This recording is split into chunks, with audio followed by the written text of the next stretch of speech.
عاملين ايه يا اصحابي؟ انتوا عارفين قد ايه طبعا انا بحب كوريا والثقافة الكورية. وبما ان حبي لكوريا بيزيد يوم عن يوم، فقررت ان اروح اتعلم اكل كوري جديدة. صح، في هنا كورس بيتعمل في مصر، كورس الاكل الكوري مع الشيف متخصص للاكل الكوري، وهي الشيف سوريا. شيف سوريا من اشطر الشيفات اللي شفتها بجد في حياتي. انتوا هتلاحظوا ده.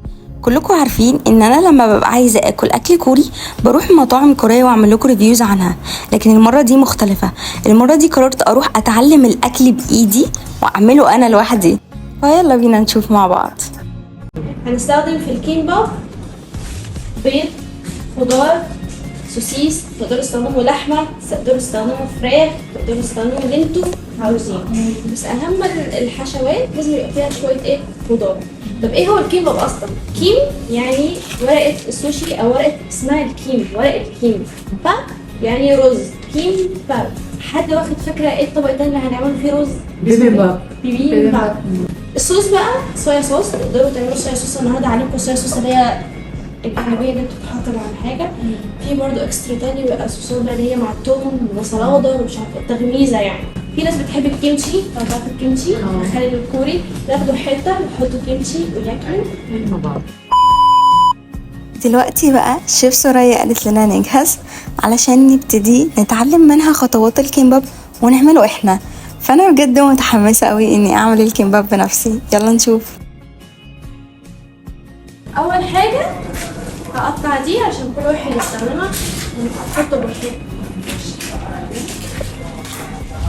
في حاجة تانية، احنا عندنا وصفة النهاردة مشهورة اسمها الجاجانيان، فالطبق الجانبي اصلا بتاعها ده. انا هقطع لكم نص هنستخدمه، النص التاني ناكل بقى واحنا نعمل.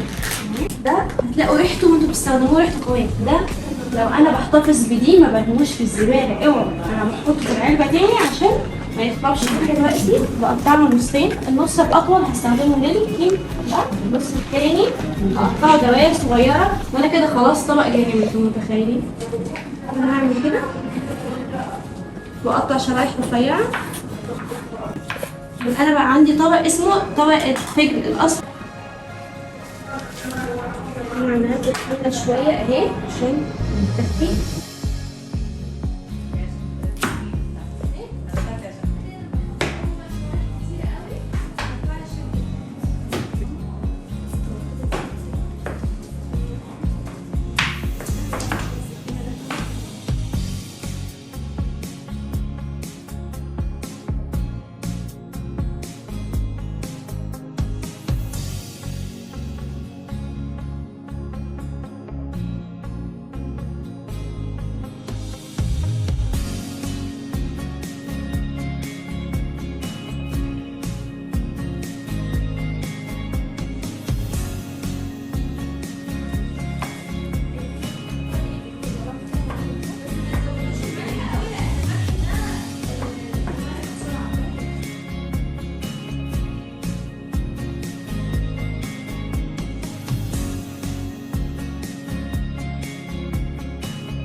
كلنا طبعا عارفين اننا لو عايزين نعمل اكل كوري في البيت بنلجأ لاسهل طريقة، وهي اليوتيوب.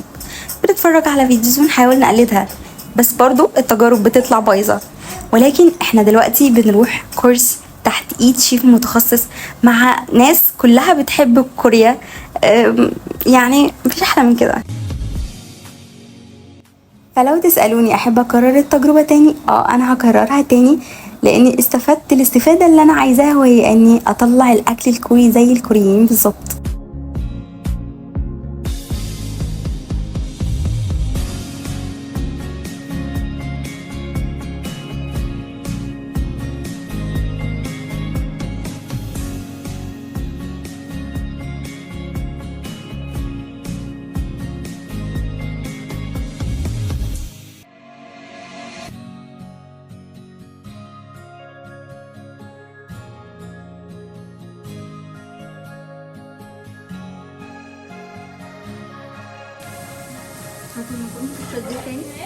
لا لا قلبي على طول بس علي النار شويه.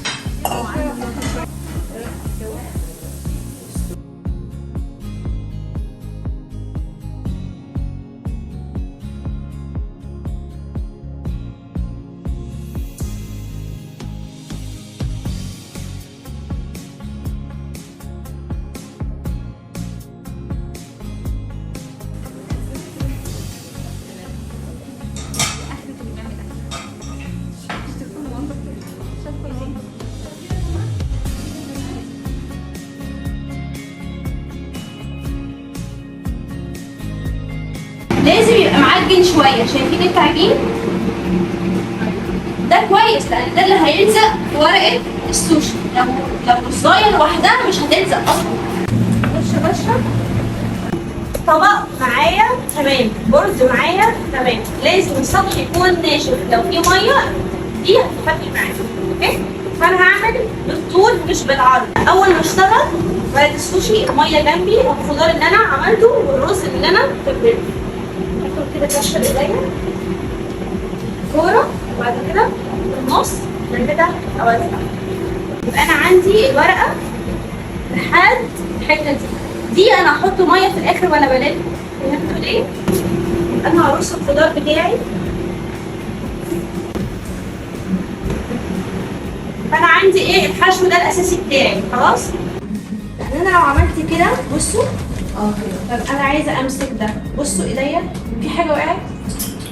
طب انا لو سبت استخدم ايديا ماشي واشيل لحد لما اوصل للجزء ده وادوس. طب انا خلصت كده من الميه.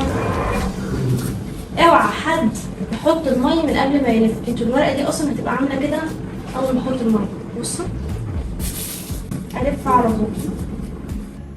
طب انا هقول دلوقتي معايا اعمل بقى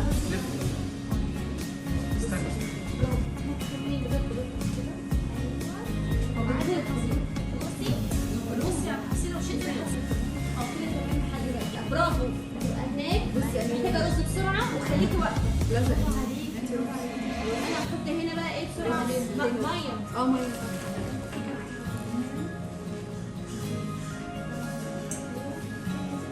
كده بسرعه.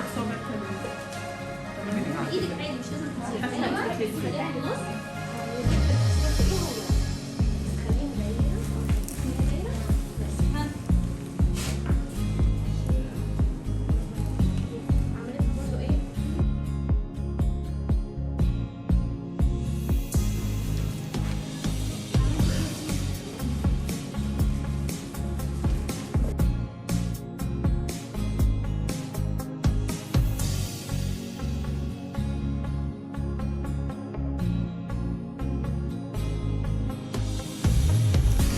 خلي بالكم ان نص الحاجات دي طبعا مش حلال بره اطلاقا. فانتوا يفضل تدوروا على الحاجات اللي بيبقى مكتوب عليها حلال بالمنظر ده. صوص الجريمانيان مفيش غيره. ودلوقتي جه دور الطبق التاني معانا وهو الجاجاميون. يلا نشوف خطوات.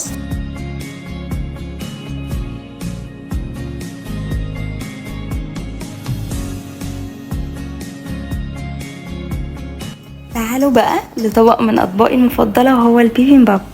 ومش بس هعمل طبق واحد، لا انا هعمل طبقين وهتشوفوا بنفسكم.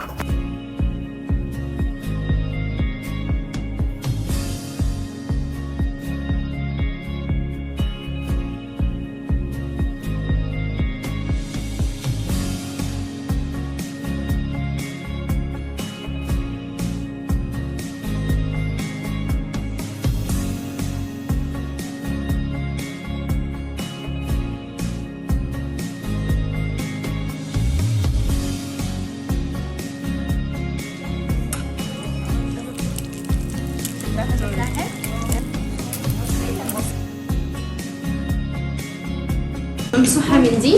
هي المفروض معلقتين صغيرين لو الكميه دي. انا هحط معلقه كبيره بس ممسوحه عشان الثوم ما يبقاش اوفر قوي. لا ممسوحه شويه يعني قليله شويه.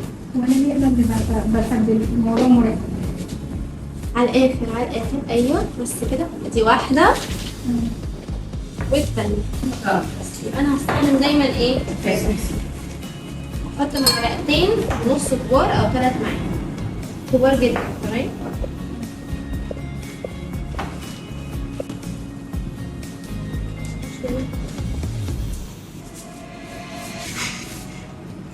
حطي واحدة تانية من هنا. ايوه ماشي تمام.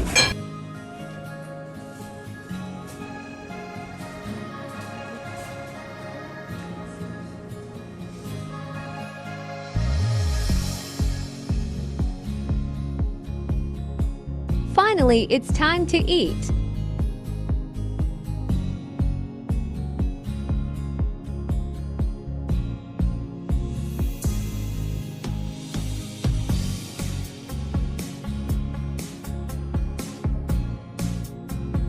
خلاص اوريدي. خلاص دي معلقة اهي. اوكي.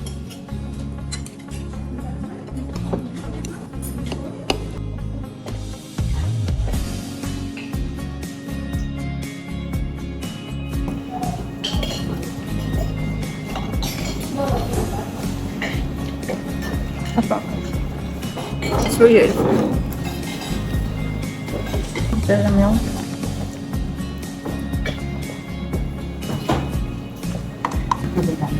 ماشي خيار. مش عارفة ده ازاي كوري ولا منتظر ولا ايه الدنيا كده. والله ما كانش